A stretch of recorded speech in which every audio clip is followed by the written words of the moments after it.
সময় নিলেন? নামাইছি কিন্তু আমি, ওনাদেরকে জিজ্ঞেস করো ভালোবাসে না, তারপর আপনাকে যখন বলছিল তখন আপনি যাবেন না যাবেন না, তুমি যাও তুমি যাও, এরকম কেন করলেন? একটু সেফ সাইডে থাকো। আচ্ছা ঠিক আছে।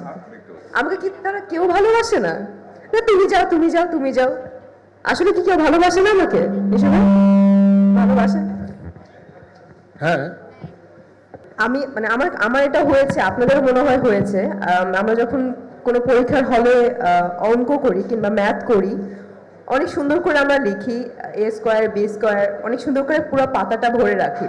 যখন দেখি একটু ভুল হয়েছে তখন আবার কেটে পেজটা ছিঁড়ে আবার নতুন করে স্টার্ট করি। তো আমার হয়েছে তাই, আমি খুব সুন্দর করে কথা গুছিয়ে এনেছি, বাট কি বলবো আপনাদেরকে দেখে, সবাইকে সামনে দেখে আমি নিজেই ভুলে গেছি।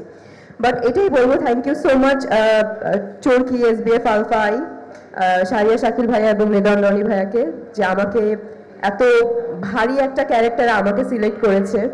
এবং আমিও একটু ভয়ে ছিলাম, এবং এমন না যে খুব ইজিলি আমি ইনভলভ হয়েছি। আমার এটার জন্য অডিশন দিতে হয়েছে, অনেক কাঠ খড় পেরিয়ে তারপর অনেক কিছু এই যে মঞ্চে আমি এসেছি এবং আপনাদের সামনে কথা বলছি দমের রানী হিসেবে।